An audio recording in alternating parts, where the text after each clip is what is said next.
Good afternoon, everybody, and welcome to the final webinar of our Food and Drink Feature Month in association with the Food and Drink Federation, the Food and Drink Exporters Association, DEFRA, UKTI, and The Grocer.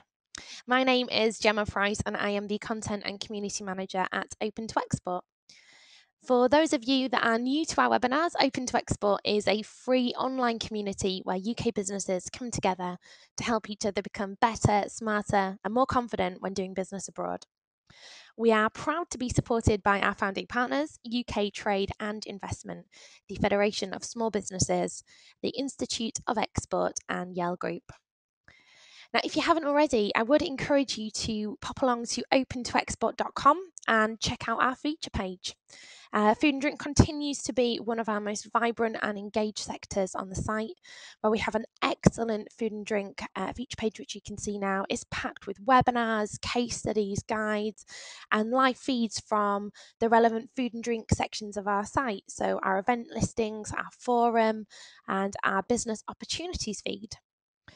So one of the most popular aspects of Open to Export is our discussion forum, which so far has helped over 200 businesses just like yours with their export questions. So if you come away from this session with a burning question or you just want some guidance, just log on to Open to Export, post a question on the discussion forum, and our community will help you out as best we can. Popular topics include how to find distributors, dealing with regulation, and arranging export documentation. We have an excellent lineup of speakers for you today. So to get things started, we have David Sheen, who is the Policy Advisor for the Economy and the Environment at the British Beer and Pub Association. David's going to be chairing the session, and then we'll be interviewing two of the UK's biggest beer exporters. So we have David Patmore-Hill and Tim Wilmot-Smith from Wells & Young's Brewery. And we also have Rob Hacker from Meantime Brewing Company. After the presentation and the interview, we're going to have a Q&A session where our panel will take your questions. So you can ask a question at any point using the question box in the control panel on the right-hand side of your screen, and we'll get to as many of these as we can at the end of the presentation. We'll follow up with any outstanding questions after the webinar, so don't worry if we don't get to yours, we will get you a response. So finally, don't worry about taking any notes. We're recording this whole thing and we'll be uploading it to our YouTube channel, which is youtube.com/open to export in the next couple of days. And you'll be able to view this one and all of the previous webinars on demand. So without further ado, over to David to get things started. David, are you with us? Good afternoon to everyone on the webinar. Thanks to Gemma and the Open to Export team for hosting us here today. I'm just going to run through a little bit about the sort of general exports situation for British beer, and then get on to the more important topic of hearing how the guys do it in practice. As I said, I'm David Sheen. I'm the Policy Manager, Economy and Environment for the British Beer and Pub Association. For those that don't know us, the BBPA is the leading trade association for the brewing and pub industry. Our members produce about 90% of the beer sold in the UK, and own around 40% of the UK's pubs.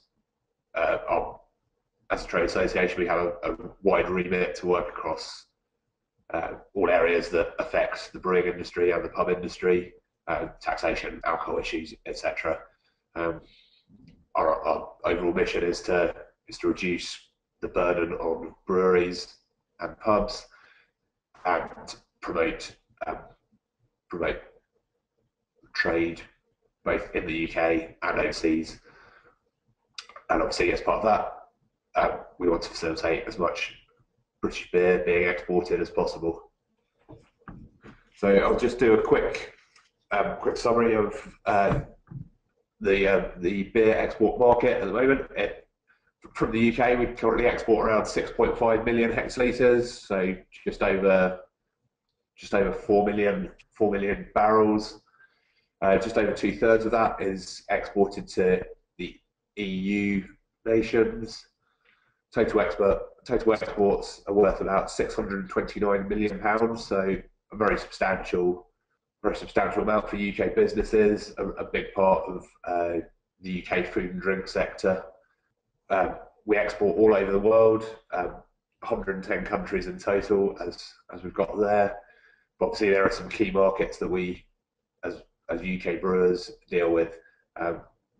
Those closer to home, such as Spain, Ireland, Scandinavia, and then those further afield, the sort of traditional UK export markets, such as UK, Canada, Australia, as well as Russia and Japan. But as mentioned, British beer goes to pretty much all parts of the globe. Recent years have seen continued focus on these core markets, but also a divergence of target markets with the emerging economies being targeted.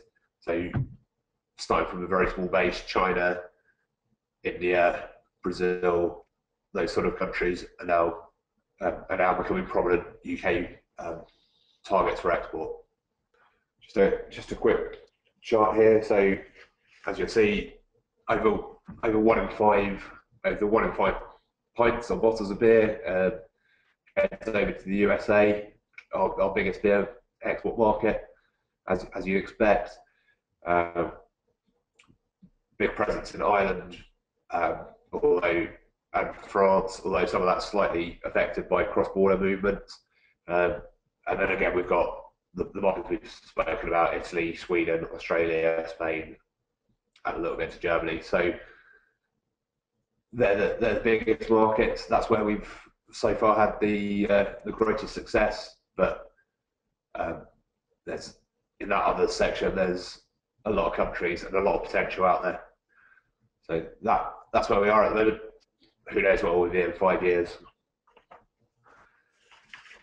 As a trade association, the BBPA have been working with its members, trying to work out where we can build on the success we've already had, and working with government in terms of how we can help those that don't export to export, and help those that are currently exporting to export more.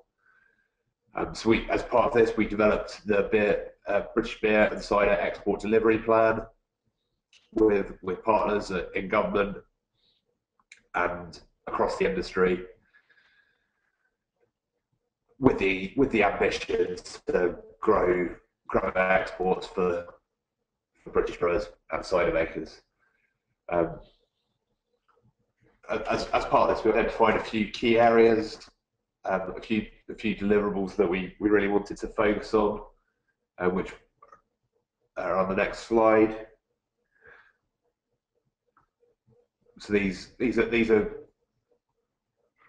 is based on intelligence we got from brewers themselves, and said these are the areas we need a bit of help here. So information sharing is obviously key to this, and hopefully what we're doing today is part of that. It's sharing the experiences we've got with the wider industry, helping to build up the knowledge of exporting within the brewing community. We also are keen to create opportunities where opportunities come up. We want to spread those and let the industry know what's available. There are a lot of overseas events that we can look at, trade shows, work with UKTI offices overseas. So again, trying to focus a UK presence into those key markets and get a real collective purpose around some core events that we can grow British beer exports. We're also looking at opportunities in the UK. So this summer we held an inward mission around the Great British Beer Festival, which I'm sure some of you would have been involved in. We were at the UKTI, got over some beer buyers from some of the key nations we identified earlier to the Great British Beer Festival, and also gave them some intelligence around British beer and the British beer industry. Took them on trade visits. Took them to breweries. We went to Fuller's and went to Meantime, who are represented today.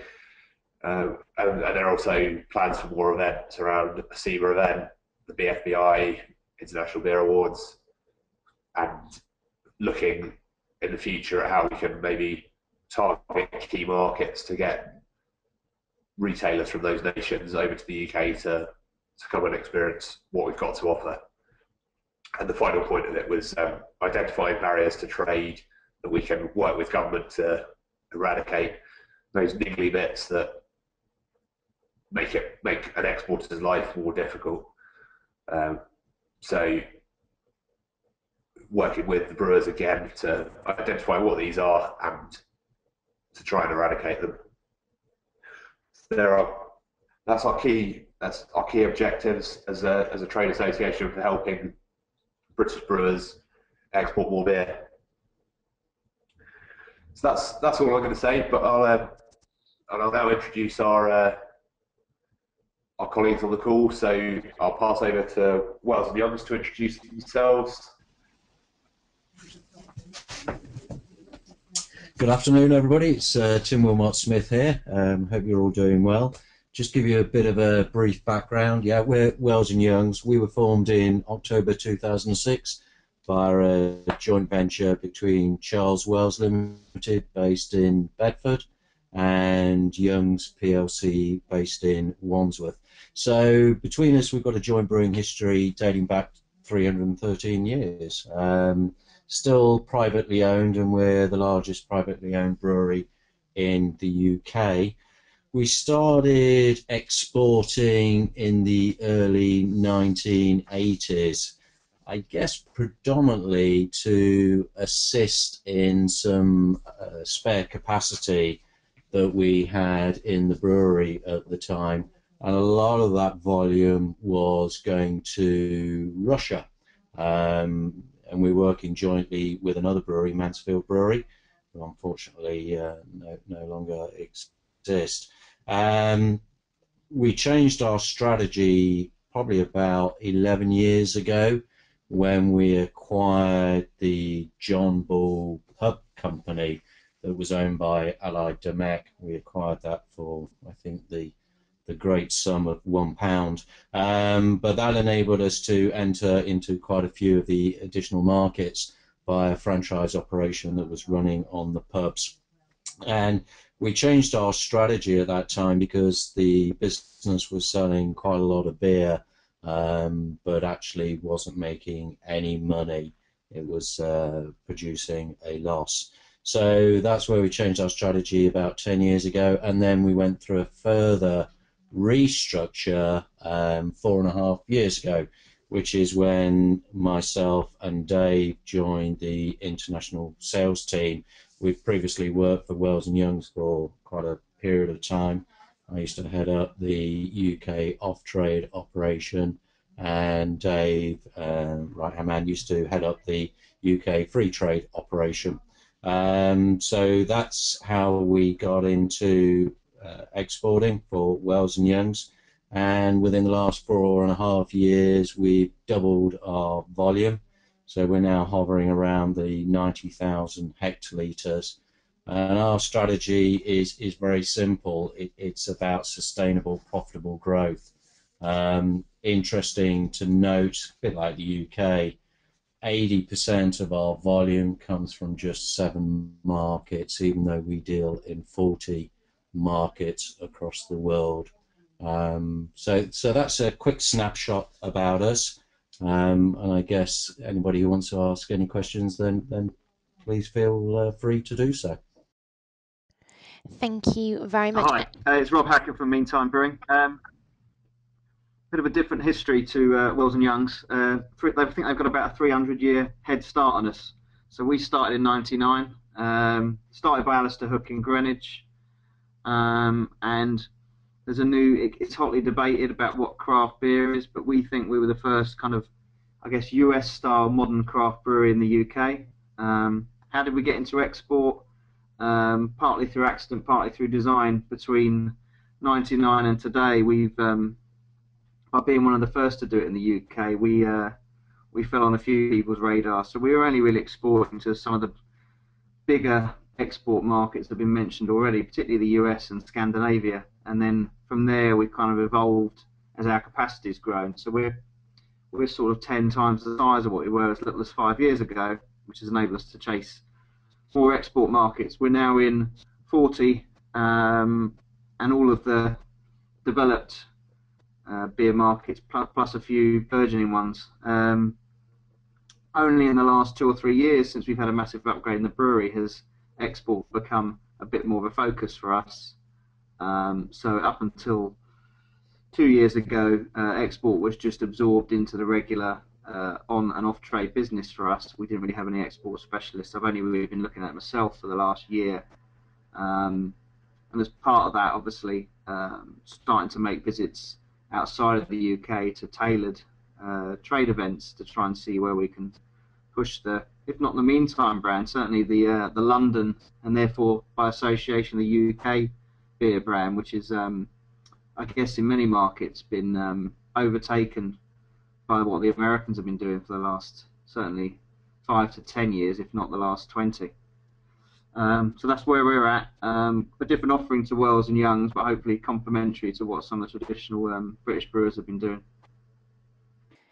Thank you very much, Rob. Very interesting. Okay, David, are you okay now to take us into the interview session?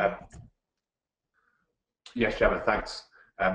Yeah, and again, thank you to both Rob and Tim there for introducing your company perspective and how you've got into the exporting world. Perhaps I can just sort of ask a little bit more detail around what it is that drives you towards export. So maybe if I ask Wells and Youngs first, what's your motivation for looking at exporting? So was that to Wells and Youngs or Meantime? Sorry. Was going into. Sorry, yeah, that was aimed towards Tim at Wells and Youngs. Yeah. Okay. So as I was saying, we changed our strategy about 4.5 years ago as the UK sort of started to hit a recession. And margins were getting pretty tight. UK on trade was in decline, and actually for the first time UK off trade was suffering a little bit. So we refocused in on our export markets, and I guess before then we had a bit like Rob was saying for Meantime.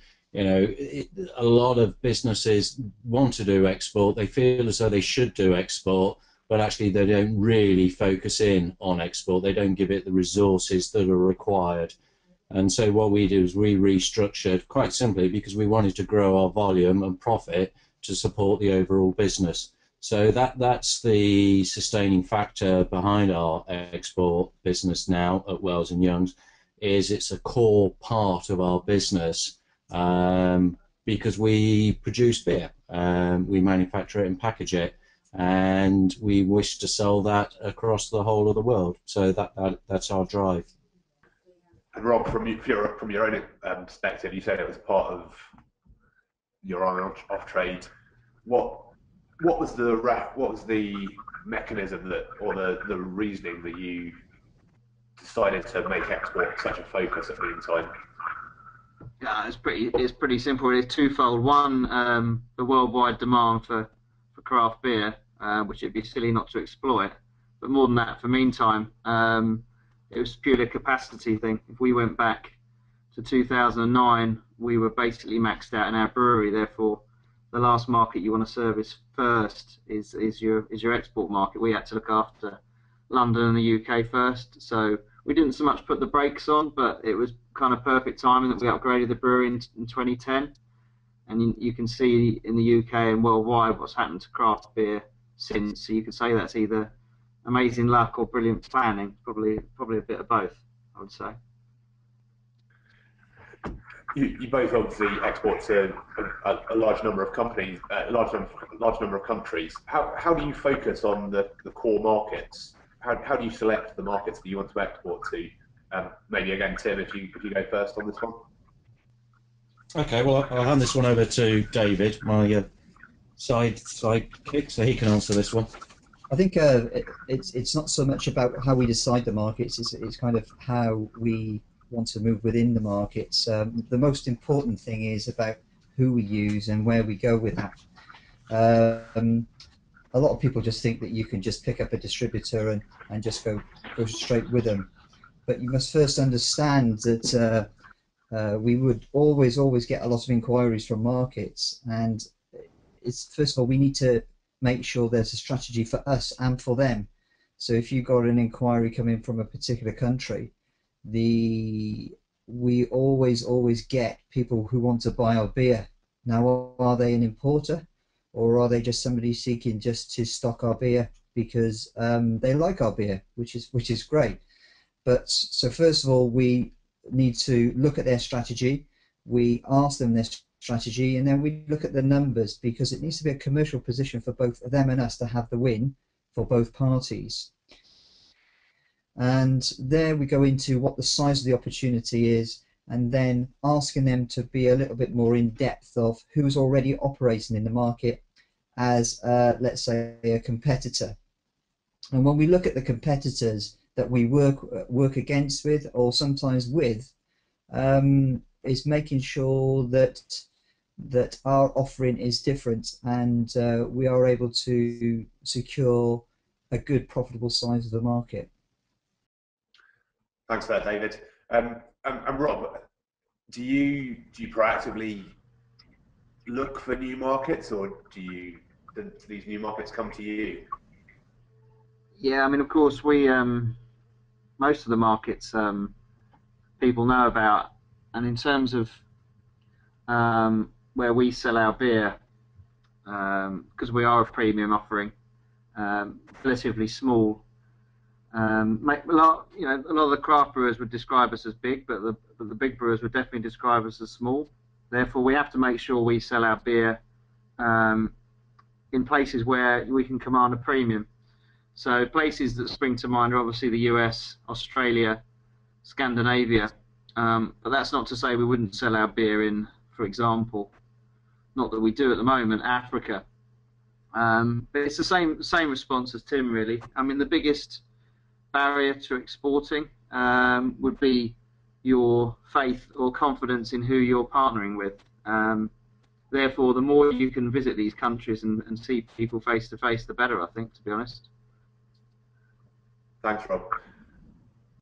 In terms of approaching a new market, how would you personally, as a company, how would you go into market for the first time? What would be your approach to a market you haven't got a presence in? Sorry, that's for Rob. Sorry, that's for me. Well, it's similar to what Tim said, really. It's clearly there's an element of shooting into the unknown, but if you've never been there before, how can you possibly know how much you're going to sell? But at the same time, before you ship so much as a pallet, you'd want to make sure you had some faith in the person you were dealing with. There's some obvious ones with export. Before we've dealt with anyone, we wouldn't be offering them any credit up front, because it'd be easy to, anyone can give beer away, I think it's the saying. You're never going to see that beer again, or you're certainly not going to be able to recover your debt easily across the border. So there'd be some credit terms. If production were answering this question, it would be a different one. They'd be as much concerned about product quality and rate of sale, particularly when you're sending your beer to warmer climes. So it's more about scoping out who you're dealing with from the start to make sure you've got some faith in that. A, they've got some money, and B, they've got some demand at the other side that your beer's not going to sit in a warehouse for 6 months before anyone gets to drink it. So it's basically doing your homework from the start, I guess. But there's an element of the unknown at the same time. I suppose there's a similar question to Wells and Young's, but in terms of cracking the market, would you go to trade shows? Would you go direct to retailers? Would you try and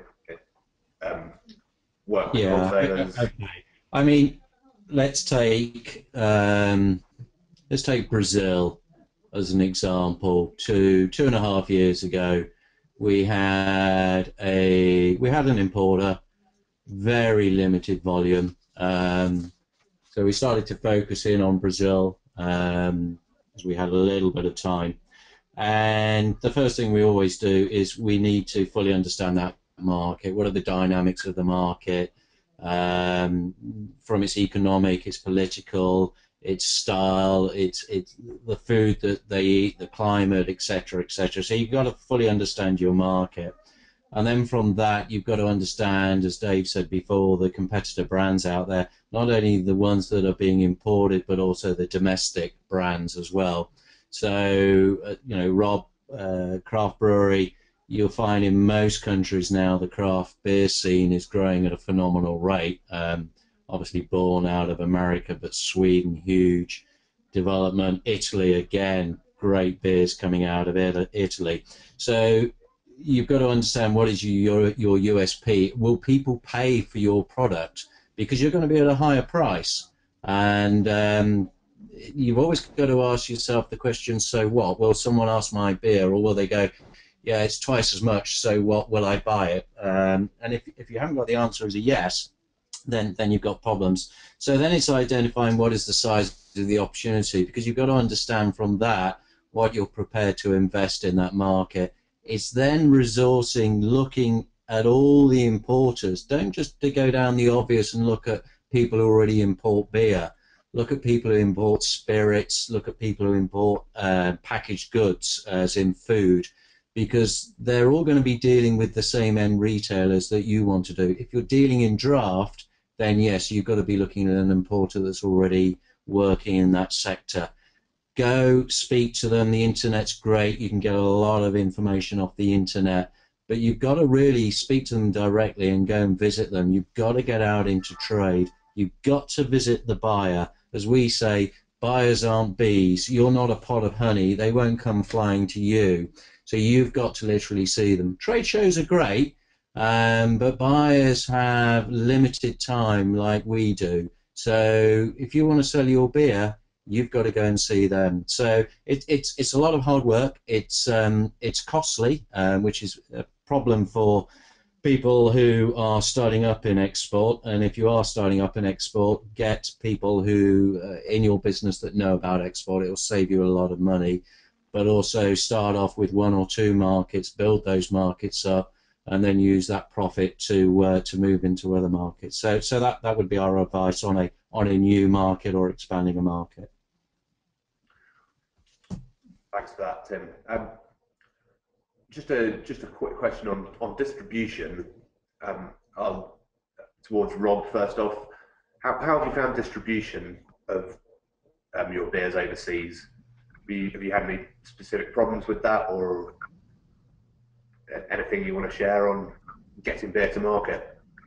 No specific problems with distribution. I mean, the only important things, and again, it's some of it's learning. Sometimes it's learning through mistakes, maybe, but it's certainly experience. The biggest things that can curtail you could be lack of knowledge on either yours or your importer's behalf about what paperwork's needed to get a beer out of customs. Slow-moving supply chains, but recently, as much as possible, and again, we would always steer importers down this route if they're travelling over long distances. As a driving craft beer or all beer, certainly if you're going to put your beer in a cask as well for chilled distribution. So some of our guys are using it. Of course, it's not relevant if you're going short distances or to cold countries. But of course, you can't visit Australia once a month to see how your beer's tasting. If it takes 6 weeks to get there in the summer, the more chilled distribution you've got, the better. So that's the one we're really trying to push. And the Americans are helping there because there's 1 or 2 of them that are demanding such things. It adds a fair bit to the cost of the carriage, of course, but you know, it's a false economy if the beer won't hold up over a 6-week journey. Because you know that 6 weeks is not the end of it. It could be another 3 or 4 months before someone gets to drink it. So no specific problems, but we're just trying to make sure that we're improving it rather than, I guess, letting the importers cut corners. Thanks, Rob. And anything from the Wells and Youngs end on distribution or labelling or any of those specific issues? I think really the most important thing is just to understand the country that you're moving into. In particular, you can highlight places like the Eastern Bloc countries like Russia and places like that, where constantly there's trade barriers going up, and that can harm distribution, because if you've got a lorry going over there and the customs have changed on the way, you might need to react very quickly to get the right paperwork to the border to allow that beer to come through. One of the recommendations we always have at Wells & Youngs is that all our products are ex-works, so a lot of that falls on the your importer distributor side, but if you can help in any way, certainly working within the UK customs, it's always worth doing. Thanks. And just before we move on to the questions from the attendees, wonder whether you could both give me your top 3 tips to exporting Great British beer to the rest of the world. Maybe Wells & Youngs, you can kick off this one. Our 3 top tips, goodness me. I'd say understand what your USP is in the market. That's the same as being in the UK. Visit your markets. You must get out there. It's no good just Skyping. And the other thing is, choose a few markets to start off with. Don't try and take on the whole world. It's still a big place, and Europe's a pretty good place to start. It's close by. Not too many things should go wrong, and you'll learn a lot from it, and then you can expand from there. And again, same question to you, Rob. What would be your top 3 tips? Yeah, pretty much the same, I guess. I mean, of course, depends what the audience is like in terms of where they're starting from and how deep their pockets are. But yeah, I'd concur with Tim. The only other thing I'd probably add, maybe this is 4 tips. 4th one is obviously, goes without saying, get your pricing right, because I think Tim said it earlier. You know, there's always a price that people won't buy your product no matter how good it is. Okay, thanks, Tim, David, and Rob. I'll now pass over to Gemma, and we'll take some questions to the electronic floor from the electronic floor. Thanks. Thank you, David, and thank you to Rob from Meantime and David and Tim from Wells & Youngs. Some very interesting stuff came out there, and we have been inundated with questions from the audience. So thank you very much, and do keep them coming in as well. Like I said, we will get you a full response. If it's not during the webinar, we'll come to them offline.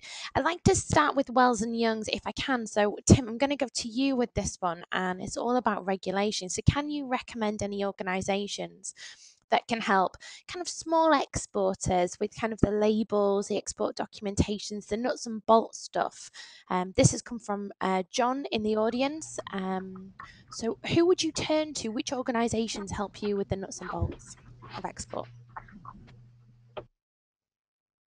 Okay. On regulations through the EU, we tend to pick that up through the EU body, but on a worldwide basis, it's through the information that we actually gather from our importers, because it's their requests that they send to us that paperwork has got to be in this format, or they've got to have these health certificates, or this trade certificate, or we've got to have this certificate from the Peruvian embassy, etc. There isn't a government body website that you can go on that I'm aware of, and you can click on Abu Dhabi and it will tell you exactly what's required. So that's a bit of a round robin answer, but the sort of main fact is your importer, we use the importer's information apart from the EU, because that's an EU directive. So at the moment there's some labelling changes coming in, but that will affect us in the UK as well. Interesting, very Okay. interesting. And your comments actually echo what we've heard from Elsa Fairbanks of the Food and Drink Exporters Association. Seek guidance from your customer was Elsa's advice. So it seems that kind of your importer can give a steer. So I hope that answers your question, John. Rob, do you have anything to add to that? Is that similar to your experience? Yeah, absolutely, exactly the same. Now, of course, as a result of what Tim's saying, you can have mixed success. Again, you're slightly at the whim of the importer, and I guess whether you're in 40 countries or 110, you could have EU aside, you could have everyone being slightly differently, which is a bit of a pain. But you have to be a little bit reactive. You be as proactive as you can. You ask all the questions up front, but then you are relying on someone else. And like Tim says, the rules seem to change every 5 minutes. Certainly in some developing countries, and you wonder why that is. That might be quite convenient for certain economies, shall we say? Interesting. So I guess this is more on the reactive side then, so reacting to incoming orders and kind of seeking guidance from your customer in that sense. And I think you pulled out a point there, Rob, actually, the proactive side of it, and the whole piece around product approval and making sure that if you are taking a product to market without a distributor, kind of staying with you, Rob, for this one, if I can. So being proactive. Have you any experience with going after a market before you've had an approach and seeking product approval with maybe an emerging market? Nothing specific. I mean, I can name a market that's not emerging, but it's certainly troublesome to deal with. Canada springs to mind. Government controlled, very restrictive rules on packaging, labelling, size of font, because there's obviously a French-speaking part of Canada, a certain French, but you can't just use Google. My advice is don't use Google Translate for what you think the French for best before date is. Make sure you check exactly how it has to be spelt, whether it has to be bold. So there's a bit like Tim said, there's no straight answer, unfortunately. There's 40 different answers for 40 different markets, and you have to rely on the information you're given from the importers, because there's no internet portal or anything worldwide that really helps you. I see. Well, thank you for that. I mean, shameless plug, but I would just say that the Open to Export discussion forums, we do have a variety of importers on there and buyers from overseas, as well as UK businesses who've been there and done it. So if you are in the audience and you're thinking, oh gosh, I don't have an importer, there's no one looking to buy my product just yet, but I do want to have this on my radar, just remember to post your question on the forum, and the community will try and help you as best they can. But definitely, it sounds like importers are the kind of cornerstone for finding out this information. I'd like to go back to Wells and Young, David and Tim, if I can. I've got a question here from around localization. So do you change your product or your marketing in any way? Do you tailor them for each market? I think one of the most important thing to do when that does, yes, we do in answer, yes, because certainly labels for restrictions into certain countries, and you have to display certain things on the label, you have to be able to do that. We always try and weigh up the opportunity to make those kind of changes, because the cost on changing labels, etc., changing packaging, changing format, changing pack format into maybe SKU, can run into thousands and thousands. So we need to be very, very sure we're doing the right thing. And then once we talked about earlier on about the strategic strategy with our importers, our distributors, is making sure that they buy into where we need to go to if we do such a thing. So in essence, you have to be prepared to change your pack format. You have to change mostly everything about yourself, even probably brand position. Thank you. Very interesting. Okay, I'd like to go to Rob. I'm conscious of time, so I'm going to quick fire a couple of questions. Rob, starting with you. We have Heather in the audience who says their brewery is just starting out, and I know that you guys are a slightly more recent brewery. And Heather's just wondering how early on should they start considering export as a means to grow their business?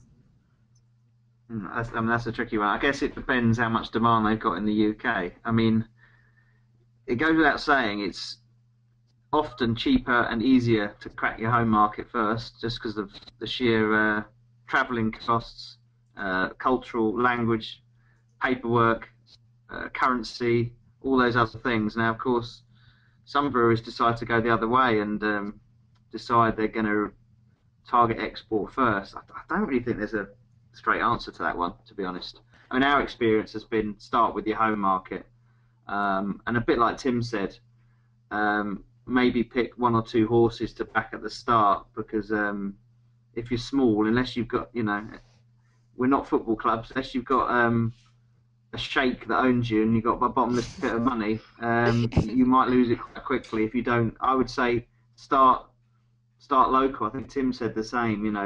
Pick a country in Europe, one that is easy to get to and cheap to get to. Thank you very much. I'm going to ask one more question. We may overrun by just a couple of minutes, but I hope the audience can stay with me because I think we're getting to some really good content here, and a lot of useful information. So last question, and it's going to Tim and David at Wells and Youngs. This one has come up a couple of times in the audience. So exclusive distributors versus non-exclusive distributors versus agents representing many brands versus franchises. What would you recommend? What is kind of, how do you currently operate in that sense? Okay, it all comes down again to the market, so there's no set fast rule. 90% of the time we will appoint a dedicated importer, and we look at that importer as a business partner for selling and marketing our brands in that particular country market. We will then, after a period of time, grant a territory exclusivity to them based on targets and measures, etc. Sometimes we will have an importer and we will also employ an agent for that market. That can be for a number of reasons. Could be because we want to particularly drive that market and the importer has other brands apart from ourselves. So we need a direct 100% focus within retailers. It may also be for language reasons. We never go down a franchise operation, and sometimes we'll have an importer where we don't give a contract to, but you have to be fairly careful on that for legal reasons, because sometimes in a lot of markets, once somebody starts to import your beer, they can retain the rights to your product. So just be aware of that. So generally we'd say it's better to have a contract, but then because you've then got a legal document, otherwise you could end up in some legal wrangles if you're not happy with that individual company.